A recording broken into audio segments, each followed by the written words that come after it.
हमारे ऊपर श्री हरि की कृपा है। इसकी पहचान ये 8 लक्षण। पहला, शांति, अर्थात घोर अपराधी के प्रति भी गुस्सा न क्षमा करना, यह हरि की कृपा का लक्षण है। देख लो भाई, घोर अपराधी शब्द तो जाने दो, जरा सा प्रतिकूल हो जाए तो लाख समझाओ पर भकुटी तनी रहती है। ईर्ष्या द्वेष मात्र से द्वेह ये उपासक के हृदय के विषय नहीं, ये तो गंदे विषय पुरुषों के हृदय के लक्षण हैं। जहाँ ईर्ष्या है, मात्सर है, द्वेष है, द्रोह है, ये कुमति के लक्षण हैं, सुमति के लक्षण नहीं। ये हरि कृपा पात्र के लक्षण नहीं। आपसे जो अपराध कर रहा है, द्रोह कर रहा है, आपका क्षमा बल ये हरि प्रसाद से होता है। शांति क्षमा बल, शांति सह गया, क्या करूं, सहना ही पड़ेगा, क्योंकि भगवत मार्ग में वो ऐसा नहीं होता। शांति, बुरा ही नहीं लगा, हरि कृपा पात्र को बुरा ही नहीं लगा। उमा संत कह बाई, मंद करत जो करे भलाई, ये सीधा शांति की व्याख्या है। अपने यहाँ मंगल गान में करत जे अनुसहन, निंदक तिन्हों पे अनुग्रह कियो, ये है हरि कृपा, यह है आचार्य कृपा, गुरु कृपा। अपराधी पर भी क्षमा का भाव होना भला ऐसा है। अपराधी पर भी क्षमा का भाव होना यह हरि कृपा पात्र में ही होगा, अन्य में नहीं। तो अगर अपने हृदय में ऐसा लगे कि ऐसा नहीं है तो हरि जो से प्रार्थना करनी चाहिए कि कृपया करो मेरे में समर्थ आवे। दूसरा, अनुसूया, वो किसी भी के प्रति कभी भी कोई द्वेष दर्शन ही नहीं करेगा। द्वेष कथन, दोष श्रवण की तो बात जाने दो। अनुसूया दूसरे के गुणों में दोष ढूंढना यह नहीं होता, हरि कृपा पात्र में नहीं होता। ये सब भजन के नाश करने वाले जैसे पहला अपराधी पर क्रोध कर देना तो माया ने भेजा इसीलिए था कि तुम्हारे साथ व्यवहार ऐसा करे कि तुम क्रोध करो। क्रोध करोगे तुम्हारे ऊर्जा शक्ति नष्ट हो जाएगी, अध्यात्म में जो चलने की थी, और कहीं तुमने संकल्प कर लिया तो भजन शक्ति नष्ट हो जाएगी। तो अगर भजन बल है तो गया जरूर उसके दंड मिलेगा, पक्का मिलेगा, 100% मिलेगा। लेकिन आप खाली हो गए, न भजन करने की वृत्ति रहेगी और न भजन रहेगा। अनुसूया, किसी के सुरदोनों में दोष देखना, गुणों में दोष ढूंढना, ये हरि कृपा पात्र में नहीं होता है। ये बहुत मंगलमय बातें हैं जिससे हमारा भजन मार्ग पुष्ट होता है। तीसरा, वो बाहर से और भीतर से पवित्र रहता है। हरि कृपा पात्र सोचाचर का ज्ञान होना चाहिए, वस्त्र आपके पवित्र होना चाहिए। यह बाहरी जल रज आदि के द्वारा बाहरी पवित्रता और निष्कपटा निश्चलता सत्य भाव ये अंदर की पवित्रता है। अगर कपट है, छल है, असत्य है तो हृदय है। भीतर और बाहर से पवित्र रहना, इसमें खास बात क्या है? भीतर और बाहर से पवित्र रहने में भीतर और बाहर से सदैव पवित्र कौन रह सकता है? तो बोले, जो पुंडेरी कांच भगवान श्री हरि की प्रियाजू का स्मरण करता रहता है, समयंतु सूची ओ बाह्य और अभ्यंतर दोनों ये पावन रहता है। तीसरी, जो कृपा का लक्षण है, अर्थात वो सदैव भगवत चिंतन परायण सोचाचर का पलायन करने वाला बाहर और भीतर से हरि कृपा पात्र पवित्र रहता है। लघु शंका में जल पात्र में रखा जाता है, जंदेरिये को पवित्र किया जाता है, फिर हाथ राज से धोकर, फिर कुल्ला करके, अजमच करके, पैर धोकर। ऐसे पवित्र आचरण, ऐसे पशुवत व्यवहार ठीक नहीं। कुछ लोग ऐसी गलती करते हैं कि जिसमें शौच हुआ जाता है उसी में बैठकर लघु शंका करते हैं तो सारे वश पूरा शरीर अपवित्र हो जाता है। तो अटैच बात स्वरूप की व्यवस्था माया न कर दी है। हमें लगता है कि शौचालय अलग होना चाहिए और स्नान गृह अलग होना चाहिए, थोड़ा ही चाहे भेद हो, अंतराय होना चाहिए। पवित्रता के लिए अब ये शौचालय है, यही स्नान करना है, यही लघु शंका करनी है, ऐसे तो पवित्रता का निर्वाह नहीं हो पाता। यदि जिस उस जगह आप शौच करते हैं, जो बैठकर उसी पर बैठकर लघु शंका करते हैं, तो आपको पूरा वस्त्र सहित स्नान करना चाहिए। पवित्रता के तभी बुद्ध भ्रष्ट हो जाती है।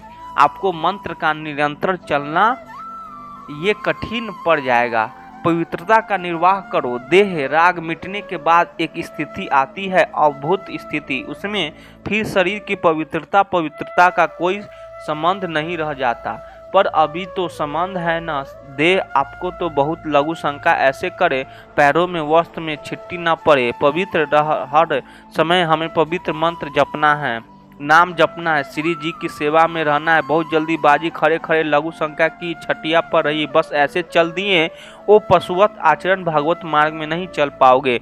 वो अंदर तुम्हारे व्याकुलता पैदा करता रहेगा। भागो की संसार की स्वचाचार का बहुत बड़ा फल है। शरीर राग छूट जाएगा, ये बात समझ लो।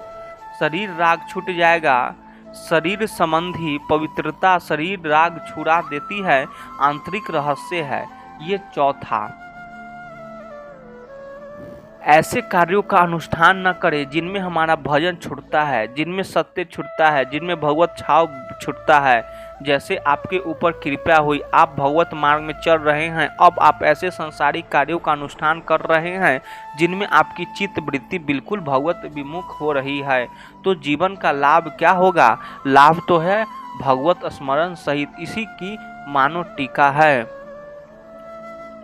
छठ दम शील विरत बहुकर्मा निरत निरंतर सज्जन धर्मों शीलवान। और ऐसे कर्मों से विरत जिनसे भगवत विस्मरण होता है, जो सज्जन पुरुषों के द्वारा धर्मानुष्ठान होते हुए उन्हीं का अनुष्ठान ऐसे कर्मों में न जाए जिससे भगवत विस्मरण होता है। जैसे कल एक ने प्रश्न किया, मैं खाता तो नहीं हूँ लेकिन मांस के दुकान में मांस बेचता हूँ, होटल आदमी का क्या उचित है? ये उचित कैसे हो सकता है? तुम और भी तो व्यापार कर सकते हो। जरूरी है धर्म का पालन करने की इच्छा करते हो और धर्म आचरण करते हो, ऐसे नहीं तो विरत बहु कर्म।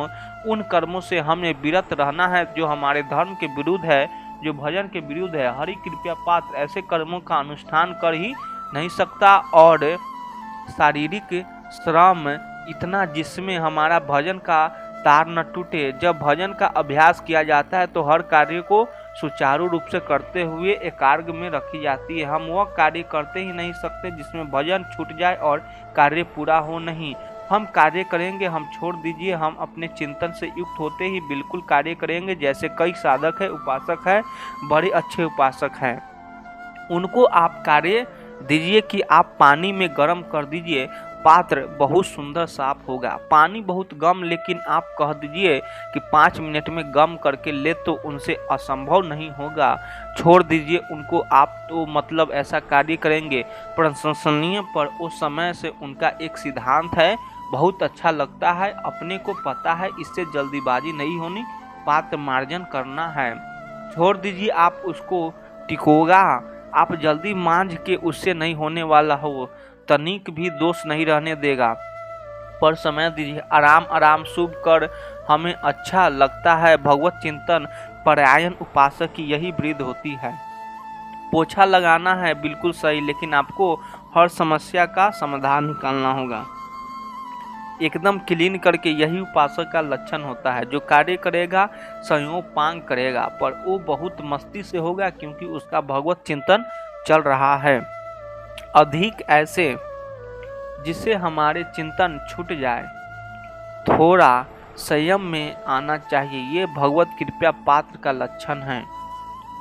अपने भजन का फल देखना, भगवत कृपा पात्र की सबको प्रदान कर देना हिम्मत है। अपने भजन इतनी मेहनत से किया हुआ भजन होने के बाद है, हे प्रभु इस भजन का फल हो। सर्वे भवंतु सिखाना सर्वे संत निर्माया।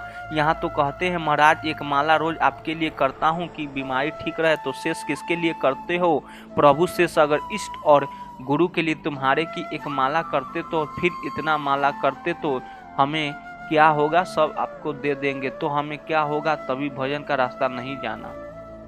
सबके मंगल के लिए अपने भजन को समर्पित कर देना। देखो भाई, भजन नंदी भजन में अरुचि होने लगी नहीं होने लगेगी, सुबह से शाम तक पसीना चूम गए हम और भजन का फल दे दे सबको, तो इसका रहस्य बताते हैं सबको।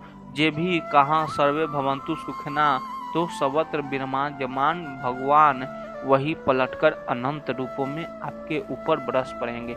यह आंतरिक रहस्य है। हमने जो भजन किया एक सीमा में था, जब हमारे संपूर्ण विश्व को दो दिया तो असीम बनकर वापस हुआ। यह भाव समझ में, अगर यह भाव है तो एकदम हम अपना भजन कार्यों क्यों न दे सबको। उस सर्वोत्तम में विराजमान जो हमारा प्रभु है उसी को समर्पित कर सर्वे भंतु सुखिना, तो वो सब पलटकर सब जगह से वापस आया, सबका आशीर्वाद आया और वो महान बनता चला गया। वे लाभ है, आंतरिक लाभ है। अगर तुम्हारा भाव ऐसे ना बनता हो तो आप प्रभु को तो अर्पित करते ही हैं, ना तो वही प्रभु सब में विराजमान है। ऐसे भाव करके सर्वोत्तम स्वरूप भगवान को हमारा भजन समर्पित है।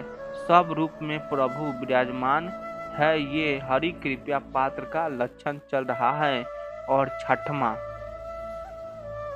अपने भजन से अपने लिए कुछ भी ना चाहना और दूसरे की तो बात जाने दो, दूसरे से ना चाहना ये तो ठीक है, अपने भजन से अपने लिए कुछ ना चाहना है। हिम्मत देखो, ये हरि कृपया पात्र में हिम्मत होती है, अपना भजन अपने प्रयोग में ना लाना।